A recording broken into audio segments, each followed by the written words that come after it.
Welcome to Tub Talks with Damon. And my very special guest today in the Brooklyn Tub is Israel Barranco.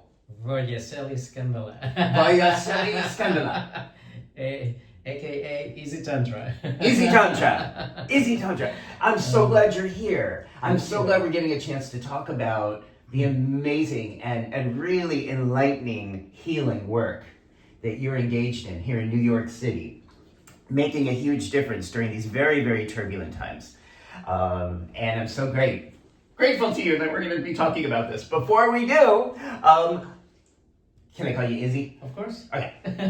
Izzy. Izzy, what do you like most about your body? Oh, well, my baby fat. Your baby fat. All right, let's talk. What is that? Well, it's something that even in my 20s when I work out the most, got on the diet, the milkshake and all that stuff. Protein shake, not the milkshake. Protein. Working out, borderline gym rat. It was always there. Although when I look at pictures, it's like one of those moments of realization where you're like, damn, I never saw that, right? I never acknowledged that change in my body. And the way I understand it is, as I get older, I'm 42. 42. It's about, but when it comes to shadow work, it's about learning to work with your body as is, right? You can make changes organically, diet, working out, but more than anything, it's also, for me, it's become to understand it as an extension of me, right? And learning to work with it, not against it. With your body work? With my body. Yes. With my body as is, right? If I want changes, then I diet, I work out a little more, I do more cardio, and then I see the results. Okay. That's what I mean by shadow work. Shadow work. Shadow work. Okay, we're going to talk more about shadow work. Yeah. But I do want to ask, when you say baby fat, what is that? I guess I'm not sure what you mean, because I see you as a vibrant, fit, 42-year-old Tantra healer man. Well, and it's like everything, right? Every person is going to see you differently from the outside. Like, do you see it in a certain part of your body? Yeah, around my belly button. Yeah, okay. A little bit. Okay. I like it. I like it too.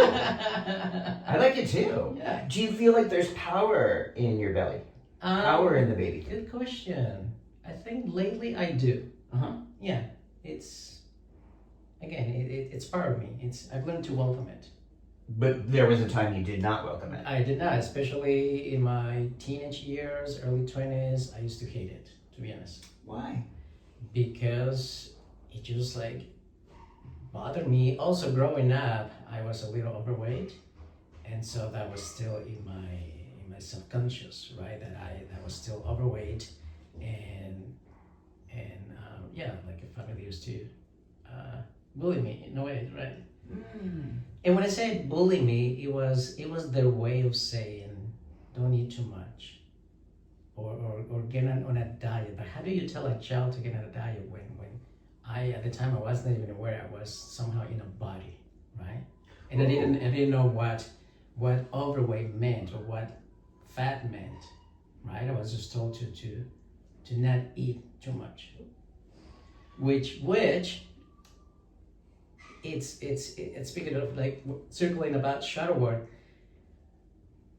Years later, exploring plant medicine, I learned that I was feeling that void, that emptiness, because I was raised by a single mom, delegated me to my older sister, and so because my mom was never around, because she tried to be mom and dad, it was me feeding that void.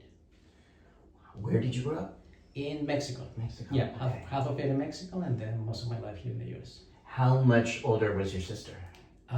She's 11 years older. Okay. Yeah. So this sister kind of took on the mother role. She did. As your own mother was working, providing. Yeah. And there was a void that you recall. Yes, and it's one of those things again that when you explore your shadow, when you do a lot of shadow work, you learn a lot about yourself, what's in your, so rooted in the subconscious, in your programming in a way, right? Everything, patterns, behavior. And that's what I learned about myself. And it's so interesting because once I saw that information coming from the background to the foreground, once I saw it for myself, my body went into fasting by itself. Fasting? Yeah. Oh. What that means is today, for the most part, I can only stop at coffee, a glass of water first thing in the morning, coffee, maybe a piece of bread, but not even. Not eat anything until 2 or 3 p.m. Or sometimes I can go through the whole day not eating and only have dinner, 1 meal a day. Wow. And I feel more energetic than when I used to eat 3 meals a day. Wow. Yeah. So you're not doing emotional eating now. You don't use anymore. food to try to fill No. that void. No, because I had access to that information on medicine, plant medicine. Okay. And it's one of those nuances about understanding how plant medicine works, which we'll talk about later because I also specialize in that. Yeah, Right? okay. Yeah. So a few really interesting things, and we're going to get to this so Yeah. we can make sense of this. Shadow work and plant medicine. Plant medicine. So what age were you when you started to realize that eating was filling a void, or wasn't? It was literally yesterday. So I'm 42. That was about 5-7 years ago. Wow. Yeah. Okay, so you came to this in your 30s, Yeah. this understanding. How did you start to make that connection? Again, I'm being guided on medicine, and medicine took me to that memory. The memory of The memory of food. food as comfort? As comfort, pretty much. Yeah, I remember at that point we were sort of, I call it landing, coming back to this timeline. We had food on the table where we sit on the floor. And once I had the food in front of me, my appetite went away. And then I started having that conversation, internal conversations to, well, what happened? Like literally 5 minutes later, I was starving. And now that I have it here in front of me, I'm not hungry anymore. So what's going on? And then I get this message. It was a message and a visual, right? It's not a hallucination, it's a visual as to, medicine took me to that memory, and I was like, oh, I've been feeding this emptiness, this abandonment issue. You've been feeding the abandonment issue. Yeah. Yeah. Now let's talk, what was the medicine that began to help you make these connections? Psilocybin. Psilocybin. All Mushrooms. right. Yeah. And so for those who are aware, for those who are not aware, psilocybin has really, especially in the last decade, Mm-hmm. proven in research Oh yeah. to be used as an antidepressant, Yes. and has also been used to, even with people who don't struggle with major depression, to be able to be a conduit sometimes of deeper understanding, Yeah. sometimes putting some of those dots together the way you're describing, Yeah. and overall sense of wellness Oh yeah. and joy. Of course, and it's about also being educated on the subject, because when it comes to microdosing, it has a ton of benefits. Now, what is microdosing? Microdosing is anything below 1 gram. Okay. You need to weigh it. You can't just eyeball it, because then you can end up doing 1 gram or even more, and then venture outside and knowing how your body responds to medicine, right? And then having this quote unquote bad trip. But it's not a bad trip. A bad trip, quote unquote, is when the person is not ready to look in the mirror, right? Because this medicine is very introspective on its own. Yeah. And also my approach, the tools I use, the tantric tools I use to guide someone, it's about, with love, pushing you to look in the mirror so you can see everything about yourself, learn about yourself in depth. Wow. How did you start to learn about psilocybin's potential for you personally? For me, it's one of those things that the universe just literally put it on my lap, and I started exploring as a way to heal myself. Was that on your own or with a guide? With a guide, yes. Yeah. And was that here in New York? It was here in New York. Okay. Yep. So you started exploring the plant medicine with a guide, With a guide. and then starting to put together these emotional experiences. And when I say it landed on my lap, it was because I met through massage, through my tantric work, I met a client who does medicine. Does medicine? Yeah. What does that mean? Well, he's also a shaman. Okay, so he's what we would call a guide or a shaman. Shaman. Okay. Yep. And does one have to get a training for this, or do they just practice? How does one call themselves a shaman or some sort of guide? So there's a difference between a facilitator and a shaman, right? Especially in this Western society mentality.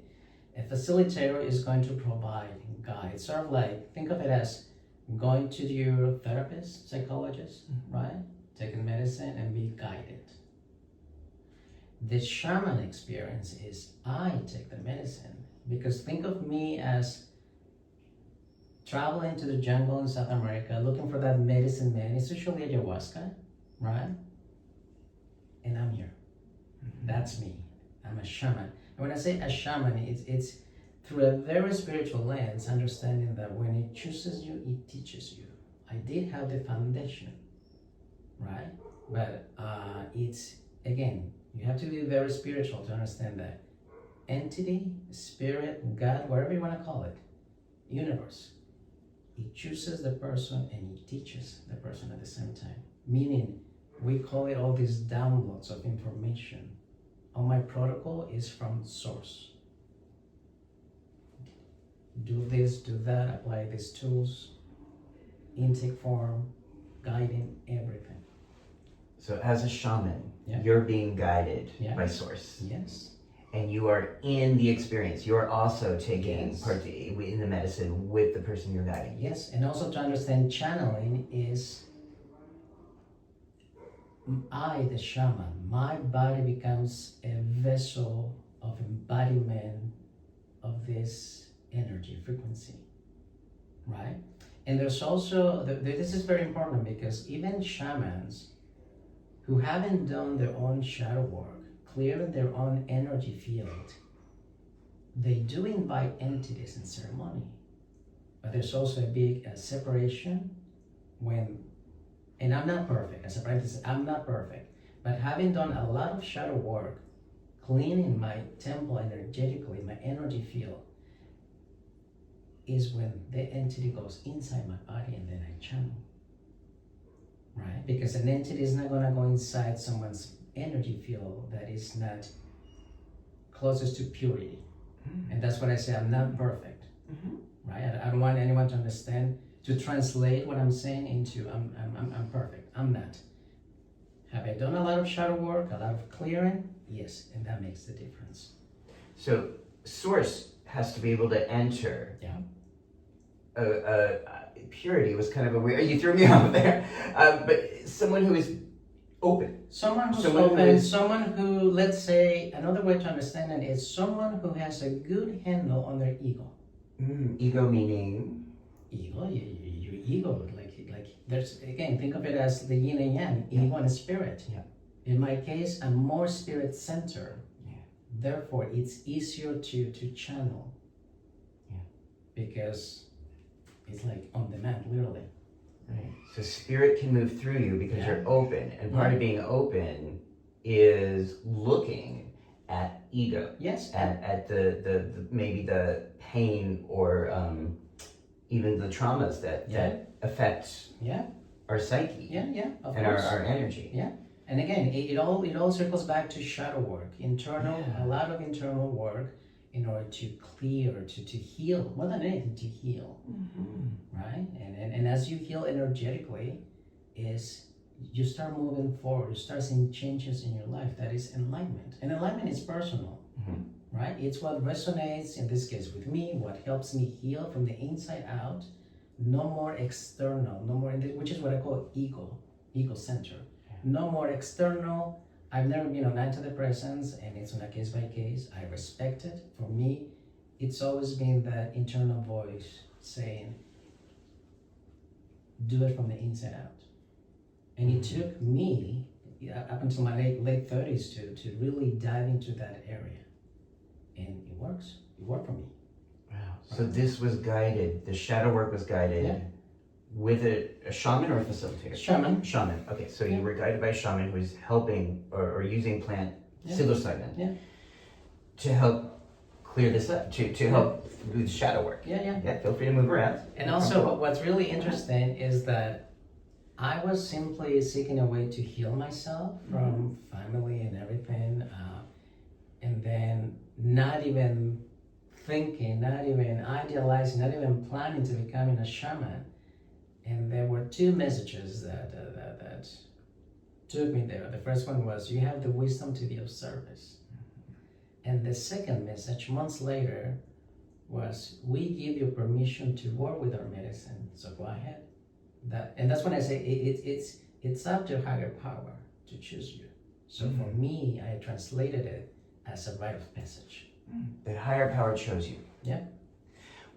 I have a saying in my spiritual practice that higher power chooses all of us. Just very few of us take the call. Yeah. We all have that ability, but we don't all listen or receive it. You're right. And again, I'm talking through my own experience, my own lens, my own tantric lifestyle, spiritual lifestyle, because yes, every person, if you think across the board, those who have a calling for teaching, lawyers, attorneys, you name it, yes, they are chosen ones.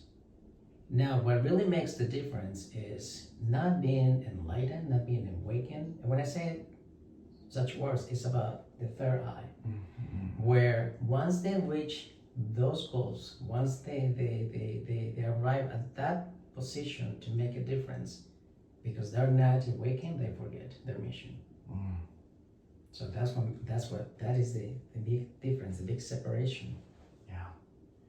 So you may have already said this, but for people who are trying to decipher, can you say what shadow work means? So shadow work, the way I translate it, the way I understood it and understand it, the way I went through it, it's about learning to work with everything you hate about yourself.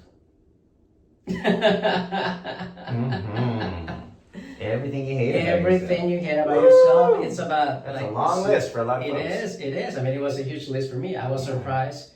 One of my biggest surprises on medicine and doing shadow work was to realize that even though I was not raised by in a traditional Catholic household, I was really shocked and surprised to find out there were still like the bad seeds in there that had to be dig out.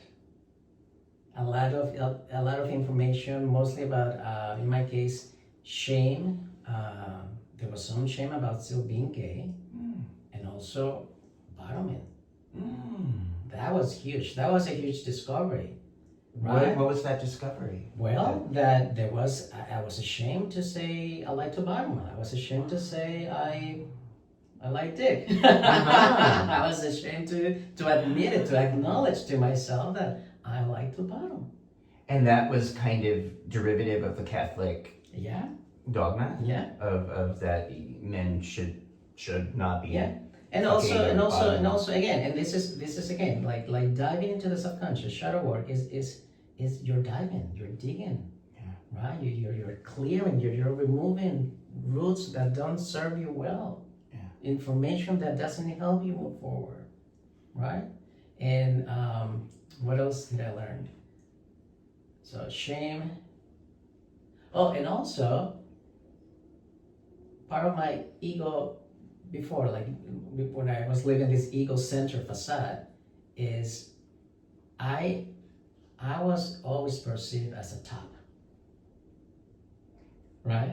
And behind the doors, I was the opposite.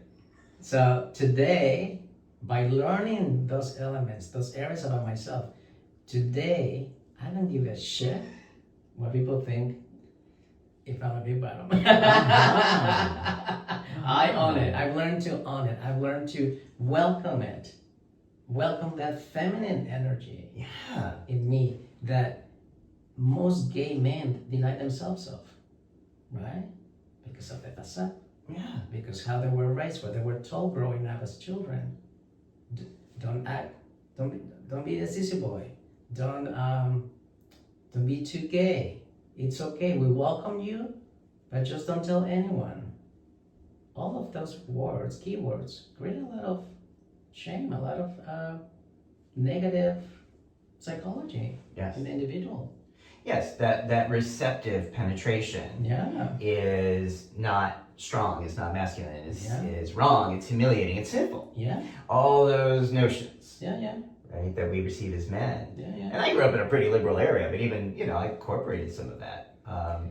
Was able to say kind of in my early 20s was like, actually, this is a source of empowerment. Oh, it is. It does give you a lot of power. Yeah. Yeah. Once you give yourself permission to welcome the feminine, to explore, it does have a lot of power. Yeah. Yes. Okay, so shadow work then. We're talking about going within, which takes a lot, I don't know, would you say courage or bravery? Courage. To face. It's one of those. It's one of those things, right? That it's personal. You can call it courage. You can call it free will. You can call it whatever you want to call it. But it does take a lot of energy. Yeah. Simply to consider looking in the mirror. Yeah. Right, because it's about looking in the mirror nonstop. And then when I say nonstop, I'm talking about ceremony. So all these tools, all this healing process about myself from the inside out, I have also learned to transmute this knowledge as tools as I use to help someone through Tantra body work to learn about themselves, to host a safe space free of judgment, where they're coming to learn about themselves. And this is how I make a difference, because I see people from all walks in life, every age you can think of, from youngest to oldest. And it's so beautiful for me, the satisfaction, that is my success, right? Which success means a lot of things, but my successful day is when someone comes to my home ashram in Brooklyn and leaves kind of like with a reset, really thinking deeper about themselves, how they're living their lives, what tools are not working for them, what tools have served a purpose, right? What tools got them to the place they're in today. But it's time to sell them away, thank them, sell them away, to make room for new tools to work with. Wow. So I think, tell me if this feels accurate. Some people start to specialize in psilocybin and body work. Some people specialize in tantric practice and healing.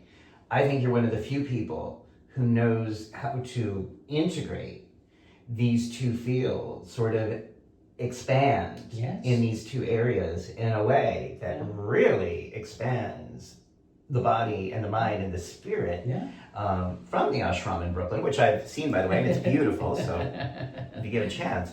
But that I think is unique, and I think that's a unique contribution. Let's talk about the Tantra side of that, what that is and what that contributes to this healing we're talking about. So when it comes to Tantra, I've been doing it for 21, 22 years.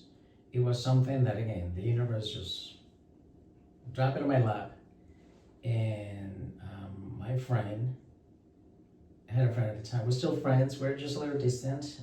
He's older and he has some health issues, but I call him my Tantra master. Out of nowhere, he like invited me to learn massage, and at the time I thought he was going to give me a brochure to go to school or something, and then I said, well, like something just pushed me to say yes. And I said, well, what is this about? He goes, well, we are going to he didn't call it Tantra, he just said massage, nude massage, right? And he was like, well, we're gonna be naked, working each other. Well, mind you, I was 21, 22.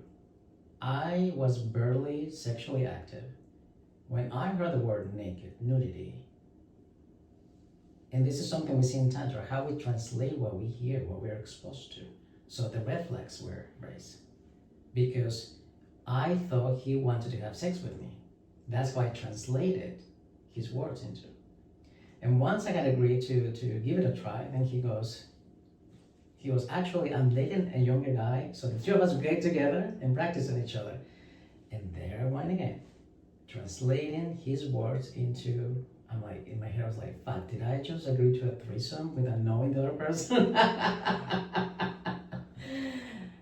Something, again, just kept on pushing me. I said, fine, I'll give it a try. And he did, he was very, very transparent. When he said, if you don't like it, you can stop. You're not pressured to do anything you don't want to do. Mm-hmm. There's always a boundary. There's always the ability to stop or say no. Yeah, and I'm glad he did, because that's what really propelled me to just go through it. So we started practicing. It was at an apartment in the West Village, near the old St. Vincent's Hotel. Mm-hmm. So we're there practicing, and since day one he goes, you're natural, you're gonna be so good at it. But it was one of those things that I, at the time, didn't even believe it myself, because there were a lot of things I didn't believe about myself, right? So I was simply projecting in a way. Some time went by, so we continue that journey. Once he said I was good enough to start working or doing it on my spare time, I followed his advice, and I did well. However, I felt very lost at sea, so to speak, because it was something definitely new, never heard of it, didn't know what on earth I was doing, right? How good or bad I was, but clients just kept on coming in a way. So that made me feel good about myself, that I was doing something of help. By practicing Tantra. Yeah. And helping people. Yeah. With Tantra. Okay. And then I took a break when I met someone. Bad choice. What would you say to that today? Well, about changing your... Well, I compromised my way of living, my way of income, an extension of me, to please someone who was never convinced I could be a good person in the first place. And that's understandable. Now I understand it, right? Because he was also coming from bad relationships. In one of our arguments, I did say, I'm not here to pick up someone else's broken dishes. If you don't see what you have in front of you, then I'm out. Right? It took some time, because I also, and through further taking Tantra training, I learned that I had lost my power in that relationship, which is a huge tool. And when I say power, it's not always bad, it's not always negative. It's the power to simply stand up for myself and say no. This is not what I want, this is not the relationship I was planning. But also on medicine, it taught me that, it showed me and it told me, reminded me that I was also liable for that experience, because I put myself in that situation. In that relationship with a guy who was diminishing your power. Yeah. And again, learning that during shadow work, it just gives you a lot of room to bounce back faster, to bounce back energetically, to gain back your power, which is a tool. The way I describe it is, it's a tool we all are born with to go through this so-called reality. Right? It's a tool. How you use it makes a huge difference. And even though life hasn't been easy, it's always been a struggle, I've chosen to use my power for good. Because I care. Because it's me. It's also, and it's not new. I'm just more aware of it. It's also me healing parts of me through work. Right? Healing someone, healing that person's, wherever it is they're going through. I'm healing myself by healing that person. Through that beautiful power I use in Tantra. So that's a sort of a win-win. You give. And in that process of helping heal, facilitating healing, you are also simultaneously healing myself, healing parts of you. It's a beautiful, beautiful human experience. It is. Okay, so you were practicing Tantra. Mhm. Now, what do you want to clarify for people who don't understand Tantra or think, oh, well, that's just another word for fucking? What do you want to say? Tantra, at least what I do, it goes beyond wherever you can find online. It's not always sexual. I teach the person how to be sensual, erotic, playful, multi-orgasmic, which if you look at your lives, most of you have learned to be sexual, including myself, right off the bat, right? Because there's no training. Our parents are not going to teach us, right? So, and then we miss out on this beautiful playground of desire, playfulness, exploration, touching, kissing, right? And that's why I through my lens, the biggest, I would say, negative pattern behavior within the person's programming is they're not aware of the mechanical lifestyle they live. Say that again. Not aware of the mechanical lifestyle. Meaning, when it comes to sex, it's very mechanical. Yeah. I'm in an open relationship, and I've also learned to slow down. It's about slowing down, connecting with that person, honoring that person's time. If there's that chemistry, that bond, give yourself permission to bond. Don't rush it. Mm-hmm. And sometimes it's valid. You just want to fuck, right? Mm-hmm. You just want to get off, and that's valid. But doing that pattern constantly, not being aware of it, because that's what it is. It's not that the person doesn't want to. It's just not being aware. Remember what I said earlier? That on medicine, you have access to data, information that is so rooted in the subconscious, it's in the background. Once you bring it to the foreground, you see it for yourself, you're like, which is that moment of personal enlightenment, right?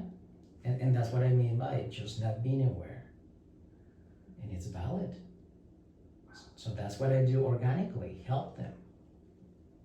Organically to enlighten them, and on medicine as well.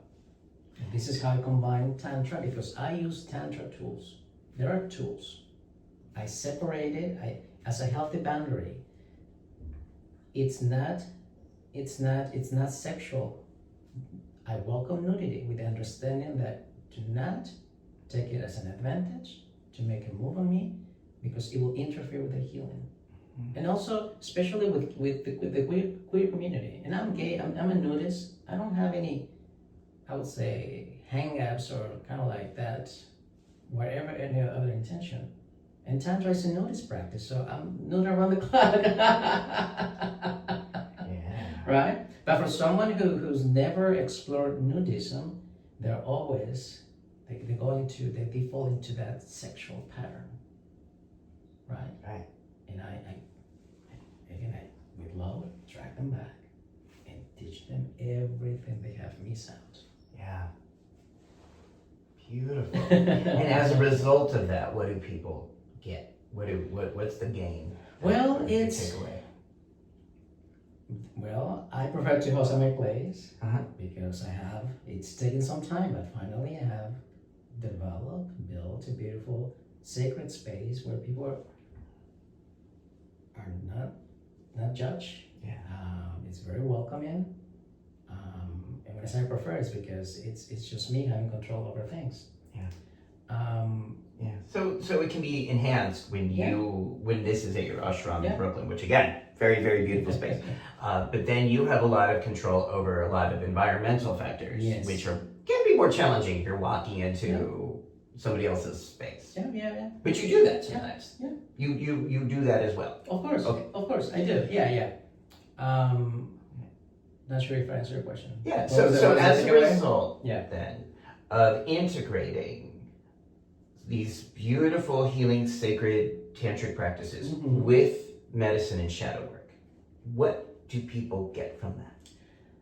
A lot of personal insight, especially those who are learning to navigate an open relationship, right? Understanding that there's still rules that shouldn't be. It's just about communication as to what is allowed, what is welcome, what is a possibility to enhance that relationship, to make it work.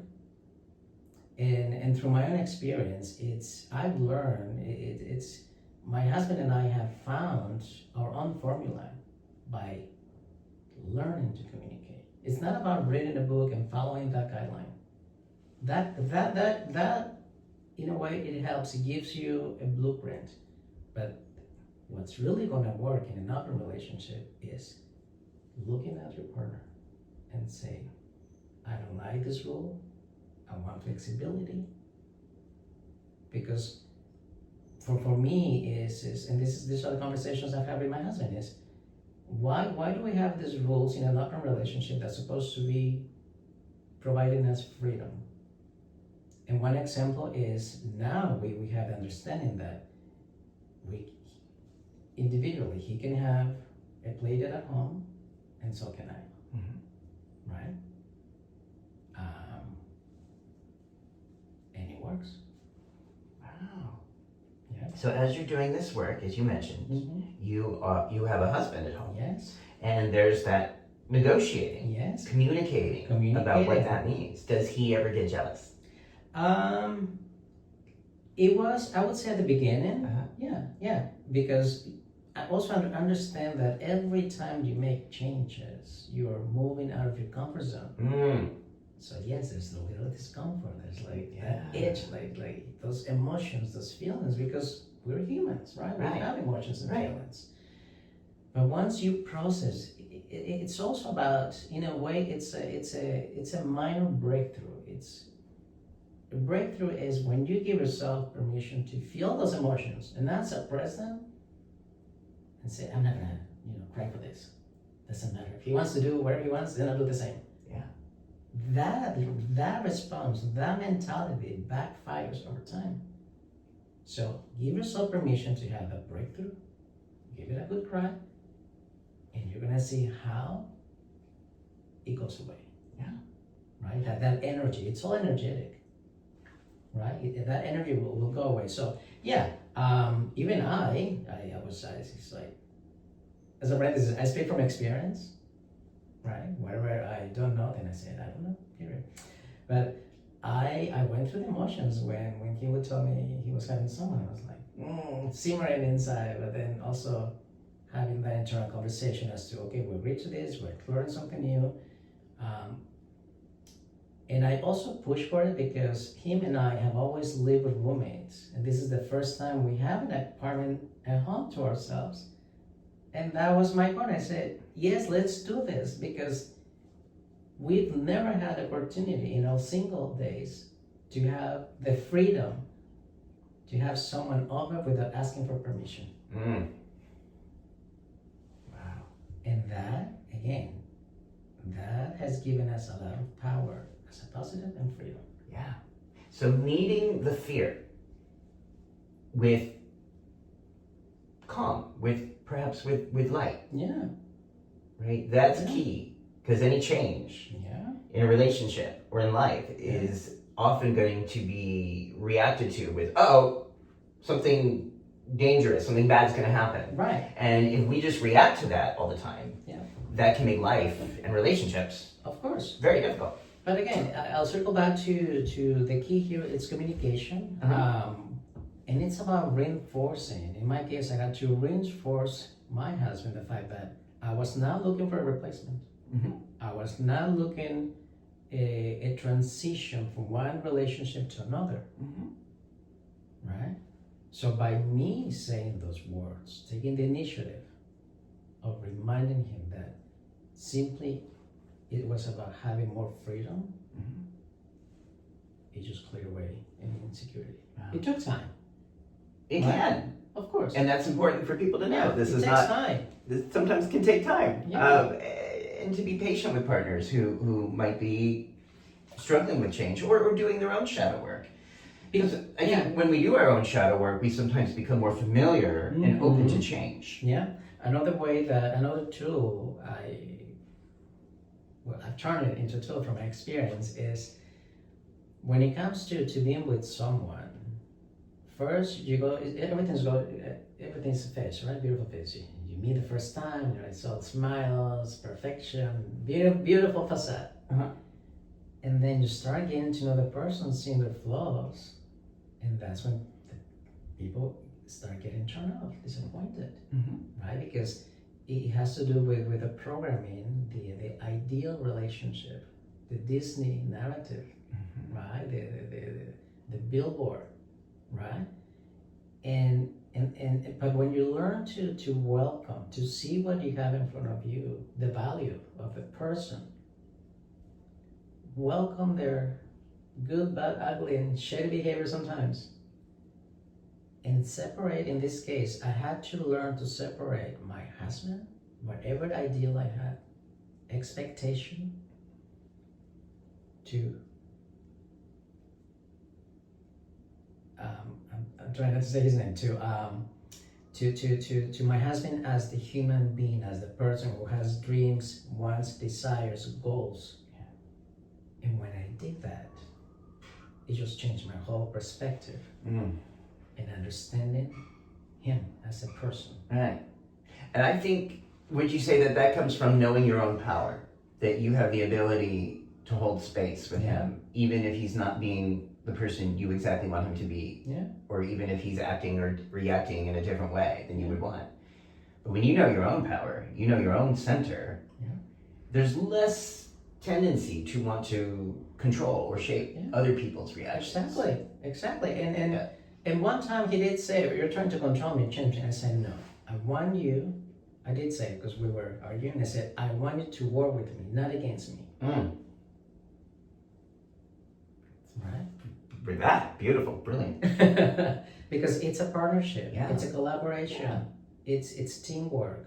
Yeah. Right?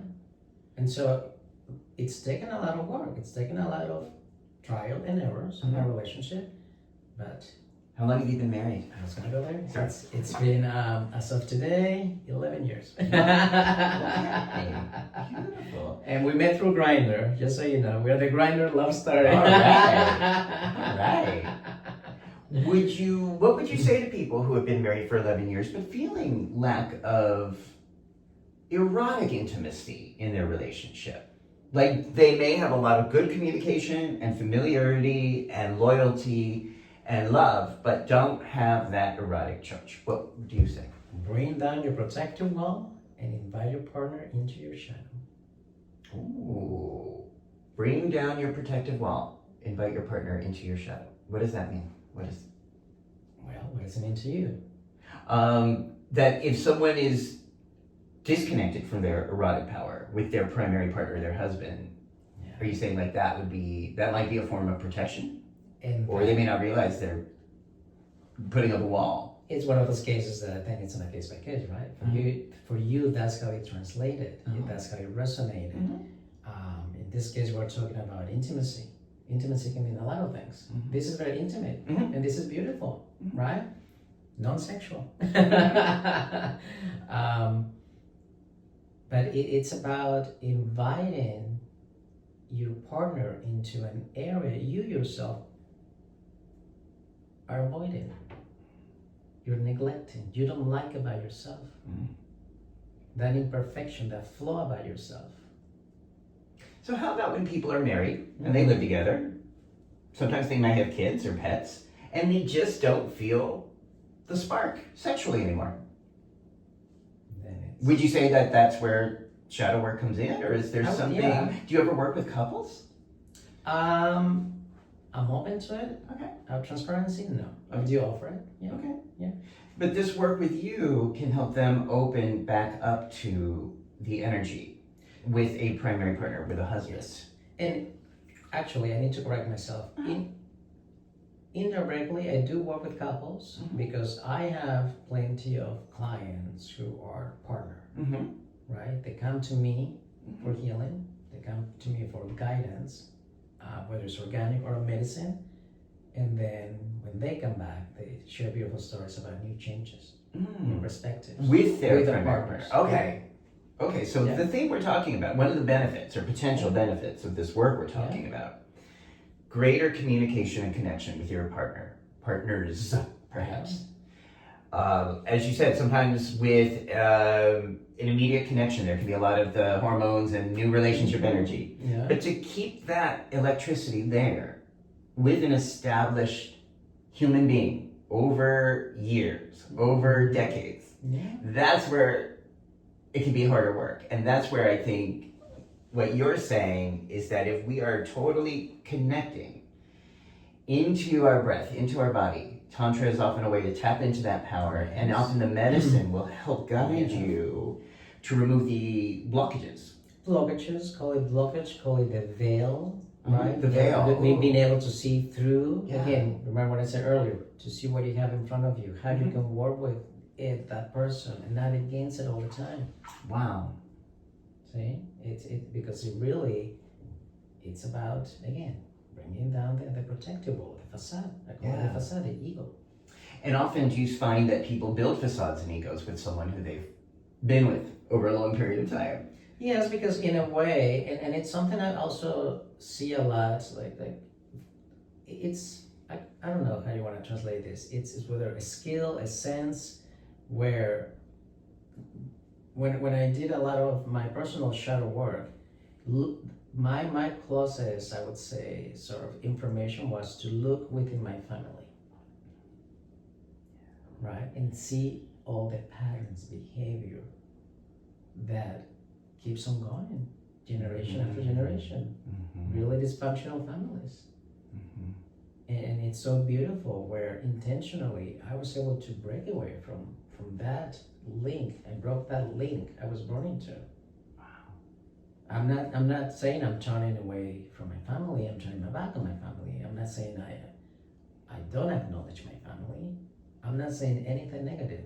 But it's that, again, what I've been doing is it's searching my own enlightenment. What makes sense to me?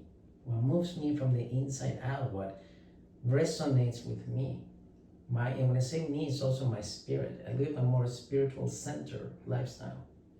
And also I call it tantric lifestyle because it's all the tools I've learned through my own experiences in life, through tantra training, through work, learning also from my clients. And because I as a healer, I speak for myself, I also learn a lot about myself through my work.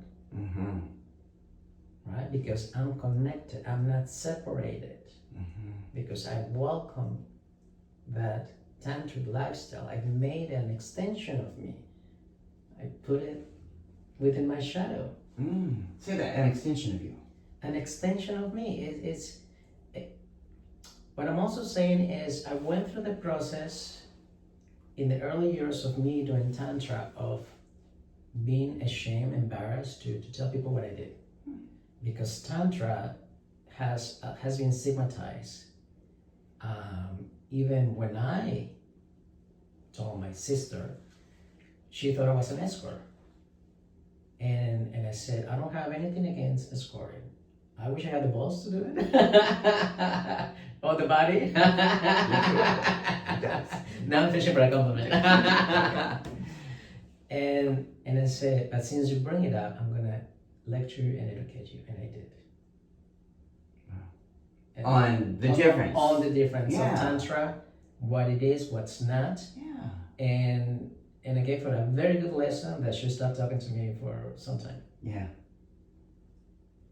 Did she eventually get the lesson? Oh, she did. Okay. Yeah. And that's what I mean by power. I lost my power in a previous relationship. I gained it back. And when you have the power, in this case, I had the power to educate her. This is the sister who kind of raised you? Yeah. To educate her on something, I'm saying this with love, she was ignorant about. Right? Well, I think, unfortunately, most people in the world are, or at least most people in the U.S. are. So, to your earlier point, most people in this country, gay men are included, associate nudity with fucking. And I always think it's one of the interesting ironies that in the gay community, I think I've seen in the last 10 years, we've been more readily able to adapt the notions of PrEP and you equals you as conduits of sexual pleasure and connection, and that's good. And the way people are open on Grindr or Scruff or whatever, about their preferences, their positions, top or bottom, or what they want. I like the way people can put that out there now in a way we never could before we had these tools. So I think those are all good. The downside is that I think they reinforce the idea that nakedness is always somehow connected to some sort of penetration or orgasm or accomplishment. And they kind of reinforce that sort of, I think, Western masculine idea that sex is this accomplishment thing. And in order for there to be an accomplishment, that there has to be orgasm or erections or something, versus the idea that we can be naked, we can be intimate, we can be erotic. That can be sexual. It's not always sexual. There can be erections. There's not always erections. But if we don't have a greater choice on the menu, if we're only seeing connection with other humans in one very specific tunnel vision way, I think that often leads to a lot of loneliness. Right, and this is what I mean by very transactional, mechanical sexual lifestyle, I would call it. And one of my other successful moments is when I work with clients whose prostate has been removed, and I bring them to a state of ejaculation. Okay, so just for people who don't know, if you have had your prostate removed, medically, they say you cannot ejaculate. No. But here's the takeaway. It's about teaching that person how to be multi-orgasmic. Which is not only the traditional way when you come, it's about finding out the blueprint, the erogenous blueprint in your body. Once you map it out, it's learning to play with it, breathing, enhancing those sensors, right? And it's just beautiful to see someone who's struggled to adapt to this new reality, to not being able to ejaculate the traditional way, feeling frustrated, or even halting their sex life because they start collapsing it emotionally. And to make them just bounce back, being able to start walking a little more confident, understanding there are many other ways to come, to ejaculate energetically. Yes. Right? That is so beautiful. Yes. And powerful. And it's like, I remember the first time I would say that happened to me. I was exposed to helping this client. I didn't know. In the end, he said, I saw him ejaculating, so to speak. And at the end, he said, he opened up. He said, just so you know, my prostate was removed years ago, and this is the first time I feel alive. Wow. I almost cried. Wow. Because it was also acknowledging about my own sexual life and how oftentimes I just put it on the side. And having that moment of realization that he doesn't have a prostate. He's been struggling internally. He probably feels like shit. And I have one. And I don't milk it that often. You don't ejaculate that often. Right. Can you say more about that? It's also a tantric lifestyle. It's a tantric tool, because by not ejaculating that often, you're saving that kundalini, that energy as fuel to get you through anything. Energy is fuel. And as you don't ejaculate, you build more energy. Yeah. That is the reason why. Wow. Yeah. Okay. So I think in Tantra, you're not saying there's anything wrong with ejaculation. It's not bad. No. It's just a different way of channeling energy. And one can make a choice not to, or to restrict it. And they just may gather more energy, or a different kind of energy, if they choose to withhold ejaculation. And also, part of my technique is breath work, moving into the massage. And it's also beautiful to observe when someone thinks they have ejaculated. They have their prostate, they have ejaculated, and they ask me for a tissue or a towel, and I say, what for? They go, because I want to wipe myself. I say, wipe what? And they look down like, what on earth happened? And I say, well, that's called an internal orgasm. And I, didn't even know that until my 50s. I learned about it in my mid-20s, it just happened. Wow. And then it happened maybe a couple of years ago. Wow. Yeah. Fascinating. That was fascinating. And we don't learn this. I mean, this is why I wanted to do this talk and why I do TED Talks, is because I think it's important for people to learn or understand or consider these options, especially as we're getting older. Oh, yeah. And that we don't always have access to erections and ejaculations. And there are so many ways we are wired for pleasure. And that's a very key word, because it's also understanding how you're wired, right? When it comes to your playground of desire, fantasy, everyone has their own ways to get there, to tap into that playground. Yeah. And it all starts by understanding how you're wired. Yeah. But if we're using the narrow lens of ejaculation as a way of measuring sexual experience, it's just so limited. Right, and it's also when even I can say that's when I find myself bored. I'm interested. I'm willing to do anything. So by catching myself, being more aware of that narrative, that dialogue, that's when I literally shake it up and I say, no, it's time to take care of myself.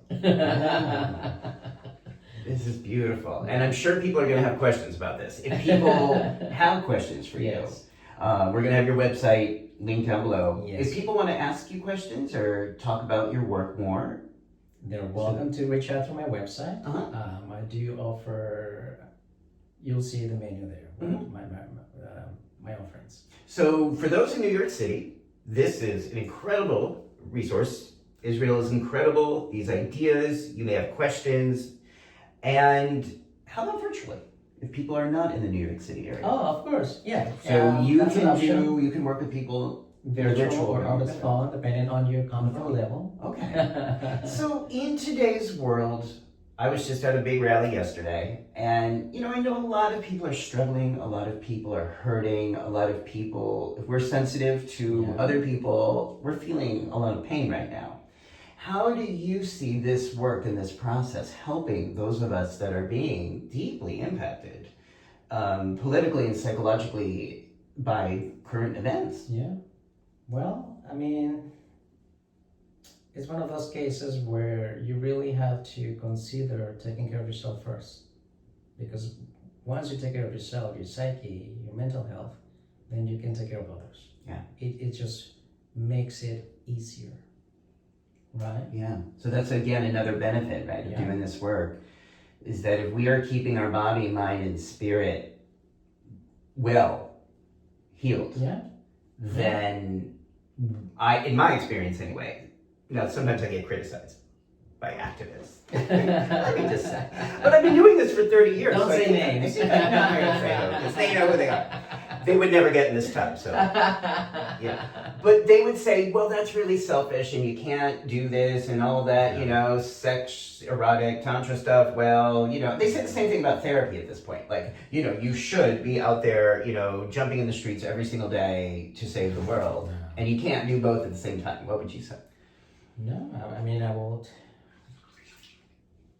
stick to my words, and it's first you take care of yourself, and again I'm gonna circle back to what I said earlier about those empowered who can make a difference and not doing their job, right?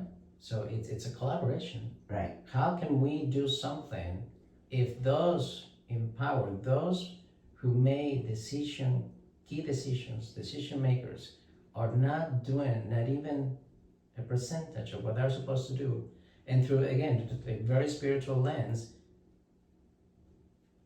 achieving their mission. Yeah. The reason they came here to experience what it's like to be human. So one can beget the other. Well, good health, erotic power, clear body, mind, spirit. Do what you can within your resources, within the tools you have, you can reach like this. Yeah. And that often, for me, is a conduit of greater political activism as well. Yeah. I would say before I understood any of this in my 20s, I would just be someone who was like a leaf in the wind, emotionally and politically. So I would just go with any which way the wind would take me. Yeah. And I'd sometimes get into fights or show up for activism, but there was no real focus behind it. It was just like fighting for the sake of fighting. Yeah. And I feel like with deeper work, with power, with real power, I'm much more clear, strategic, and effective with whatever it is I do or don't do. Yeah, Whether it's in my therapy office or in the New York streets like yesterday. But you say yourself, I mean, you see a big shift. Yeah, right? it's different. So that's what I say. It's like clear mental sexual health actually is a conduit of greater action in the world if that's where it takes us. Yeah, and I mean, and definitely have more sex. It's also a reminder for myself, right? Because when you do, you're taking care of your body, your whole system, everything. It's just like, it's like it's a massage from the inside out. Yeah, it's the sexual oxygen mask. Yeah, keeps us going. Oh yeah. All right, folks. So look, I'm sure for a lot of folks, you've heard these ideas before. If you watch Tub Talks, some of these ideas may sound familiar, but for a lot of you, this is the first time you're hearing about all of these interconnected ways that we can have an amazing, beautiful, vibrant, powerful life today. And if you have questions, Israel has just said, yes, you can email. The website's going to be down below. You can work with Israel. You can learn for yourself. I always say, collect your own data. Yeah. Find out for yourself. Do your own hypothesis, do your own research study to find out what are the tools that work for you in this moment in life, which is, for a lot of us, very different from a lot of things we've experienced in the past. So it means getting some different tools and trying some new things and sometimes really going within and looking at those shadows to say, all right, how can I meet this moment that we're in differently? Right? Yeah, it's learning to acknowledge the tools that serve you a purpose to be where you are here today, and also getting rid of those that don't serve you anymore.